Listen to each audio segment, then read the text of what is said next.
Hi everyone, so once again welcome you all on Law Vita. Here this is Aradhya Gupta, and today in this video we are going to discuss section 82 and section 83 of Indian Penal Code that basically talks about the general exception of infancy.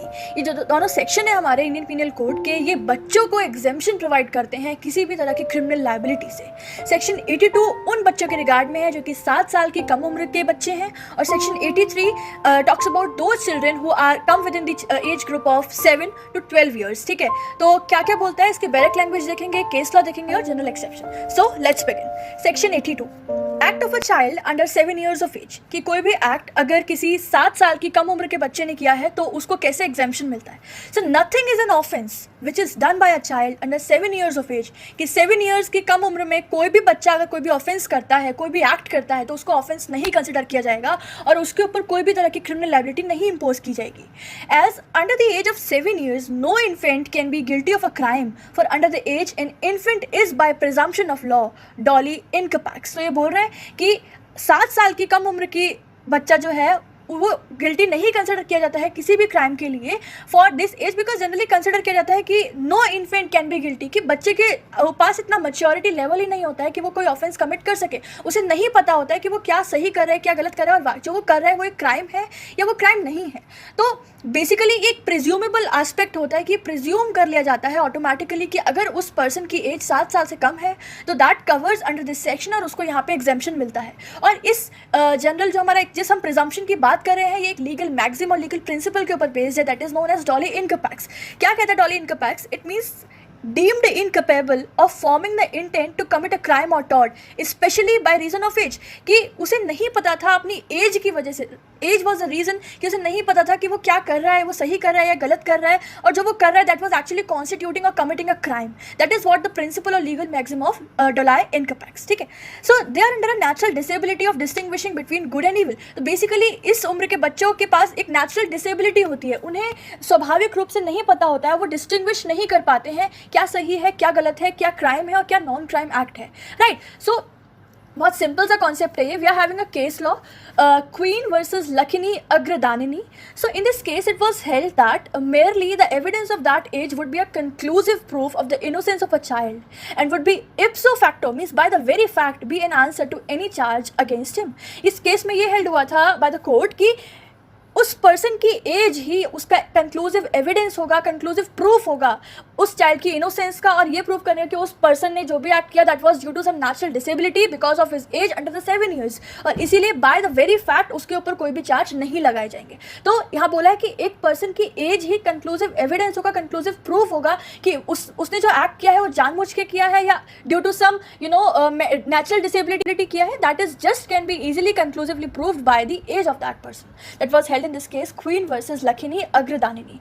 Right, तो यही हमारा section 82 बोलता है। बहुत simple सी बात है कि that act of a child under 7 years of age it is exempted, right, by using this general defence. Now section 83, the act of a child above 7 and under 12 of immature understanding. तो ये section 7 साल से 12 साल तक की उम्र के बीच में जो भी बच्चे आते हैं उनके बारे में है कि उनको एग्जेम्पशन मिलती है, उनको जनरल डिफेंस मिलता है इस सेक्शन के थ्रू, और उनके ऊपर क्रिमिनल लायबिलिटी इंपोज होने से बच जाती है। ठीक है, they are exempted from having a criminal liability upon themselves। So let's discuss कि इसका बैरक लैंग्वेज क्या कहता है। So nothing is an offense which is done by a child above 7 years of age and under 12 who has not attained sufficient maturity of understanding to judge of the nature and the consequences of his conduct on that occasion। तो यहाँ बोल रहे हैं, यहाँ पे 2 बातें बोली गई हैं। पहला तो एज के बारे में है कि ज़रूरी है कि वो जिस पर्सन को इस सेक्शन के अंदर एग्जेम्पशन मिलने वाला है वो 7 साल से 12 साल की उम्र के बीच में आता हो, और उसके अलावा उस पर्सन ने एक सफिशिएंट मैच्योरिटी अटेन नहीं की, उसे उसका जो लेवल ऑफ मैच्योरिटी है दैट इज़ नॉट सफिशिएंट कि वो पता लगा सके कि जो वो एक्ट कर रहा है वो वाकई में उसे पता है कि वो क्राइम है या नहीं। कि अगर लेकिन केस में पता चल जाता है कि ऑल्दो बच्चा सपोज 11 या 10 साल का है, लेकिन पता चल रहा है कि जैसे जैसे बच्चे ने वो एक्ट किया है, जो उसने कमिट किया जितनी भी activities, that was actually of a person जिसके पास सफिशिएंट मैच्योरिटी होती है, तो यहाँ पे वो पर्सन इसके अंदर एग्जेम्पशन नहीं पाएगा और वहाँ पे उसके ऊपर क्रिमिनल लायबिलिटी इंपोज की जाएगी। तो दोनों ही बातें नोटिस की जाएंगी अगर बच्चा 7 साल से 12 साल की उम्र के बीच में आता है, तो कि क्या वो वाकई में अपनी सफिशिएंट मैच्योरिटी के समझ पा रहा है कि क्या एक्ट है, क्या कॉन्सिक्वेंसेज होंगे जो मैं कर रहा हूँ और क्या नेचर है उस एक्ट का। ठीक है, तो अभी हम इसके इंग्रेडिएंट्स देखते हैं। इंग्रेडिएंट्स बेसिकली बैरक लैंग्वेज से ही डिराइव हुए हैं। So first is act done by a child above 7 years but under 12 years of age, right. Second, child must not have attained the sufficient maturity of understanding to judge the nature and consequence of his conduct. वही चीज़ है कि बच्चे ने उस उतनी sufficient maturity attain नहीं की अभी तक कि वो समझ पाए, वो जान पाए और वो जज कर पाए कि क्या नेचर ऑफ एक्ट है जो वो कर रहा है और इस एक्ट को होने से क्या परिणाम होगा, क्या कॉन्सिक्वेंसेज होंगे, राइट. और third is incapacity must exist at the time of the commission of that act, कि अगर उस पर्सन को इस पर्टिकुलर सेक्शन के अंडर एग्जेम्पशन चाहिए और जनरल एक्सेप्शन चाहिए अपने आप को क्रिमिनल लायबिलिटी इम्पोज करने से बचाने के लिए, तो दैट इज नेसेसरी कि जिस वक्त वो उस एक्ट को कर रहा था that at that moment he was incapable to know the nature of the offence, right. अभी under this section it has got to be shown that accused is not only under 12 but has not attained sufficient maturity of understanding. वही चीज़ यहाँ बार बार बोल रहे हैं कि सिर्फ ये काफ़ी नहीं है कि बच्चा 12 साल से कम उम्र का है, इसके साथ साथ ये भी ज़रूरी है कि उसने अभी तक सफिशिएंट मैच्योरिटी लेवल अटेन नहीं किया है. If no evidence of circumstances brought to the notice of court it will be presumed that the child accused intended to do what he really did. कि अगर केस के अंदर ऐसा कोई evidence, ऐसा कोई सर्कमस्टांस नहीं प्रूव होता, नहीं कोर्ट के सामने लाया जाता है कि दिखा पाए कि बच्चे का जो मैच्योरिटी लेवल था वो अभी सफिशिएंट नहीं था जान पाने का, अगर एक भी पर्सन पता चल जाता है कि बच्चा सफिशिएंट था जान पाने में कि क्या एक्ट हो रहा है, क्या कॉन्सिक्वेंसेज होंगे, तो वहाँ पे वो इसके अंदर एग्जेम्प्ट नहीं होगा और उसके ऊपर क्रिमिनल लायबिलिटी इम्पोज होगी, right. Basically juvenile justice act जो है वो बच्चों के क्या नाम है ऑफेंसेस को डील करता है, राइट. उनको जुवेनाइल हाउसेस भेजा जाता है, delinquency houses. So what the section contemplates is that the child should not know the nature and physical consequence of the conduct. तो इस सेक्शन को इस सेक्शन का बेनिफिट अटेन करने के लिए ज़रूरी है कि बच्चा नहीं जानता है कि नेचर क्या था और फिजिकल कॉन्सिक्वेंसेस क्या होंगे उसके कोड ऑफ कंडक्ट के, right. Now we are having 2 case law and after that we'll be done with this tutorial. The very first case is Hiralal versus state of Bihar. So in this case the boy that is below 12 years of age participated in a concerted action and used a sharp weapon for a murderous attack on the accused. तो इस case में एक बच्चा है, एक लड़का है जो कि 12 साल से कम उम्र का था और उसने एक दूसरे पर्सन के ऊपर चाकू की मदद से, एक बेसिकली शार्प वीपन यहाँ वर्ड यूज़ हुआ है, एक नुकीले वीपन की मदद से उसने एक पर्सन के ऊपर अटैक किया और बेसिकली उसका मर्डर किया था. So in the absence of evidence leading about the boys lack of maturity of his actions the defence under section 83 was not allowed.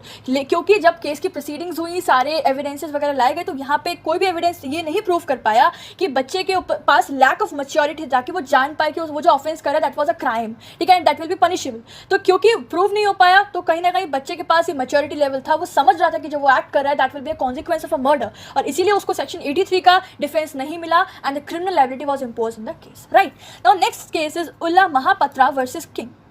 In this the accused a boy of over 11 years but below 12 years. इस case में जो लड़का है जो कि accused है वो 11 साल से ऊपर का है लेकिन 12 साल से कम का है, मतलब अभी तक उसने 12 साल अटेन नहीं किया है.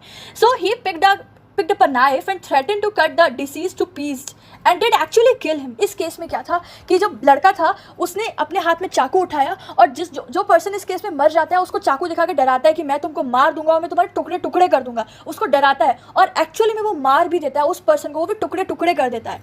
It was held that his action could lead to only one inference, namely that he did what he intended to and that he knew all along that one blow inflicted with a knife would effectuate it intention and thus he was sent to a reformatory school for 5 years. देखो इससे हमें साफ साफ पता चलता है, हमें evidence ये मिले कि उस बच्चे ने ऑफेंस कमिट करने से पहले डिसीज को बोला कि मैं तुम्हारे टुकड़े टुकड़े कर दूंगा. इसका मतलब यही है कि उसे पता था कि ये क्या ऑफेंस है और एक्चुअली उसने वो ऑफेंस कमिट भी किया. तो ये वेरी क्लियर है, it is इप्सो facto clear that the person new कि वो क्या कर रहा है और उसके पास उतनी sufficient level of maturity of understanding थी एंड दस उसको वहाँ पे गिल्टी कंसिडर किया गया और उसको रिफॉर्मेटरी स्कूल भेज दिया गया था for 5 years, right. So here we are done with infancy section 82 and section 83.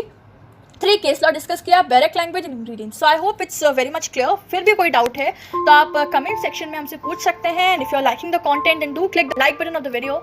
Do subscribe the channel if you are new one watching it for the first time and also share it with your friends so that they can also get the benefit of the same. So this is it. Take care everyone. I'll meet you soon with the next video with the next content. Till then, bye bye. Have a nice day.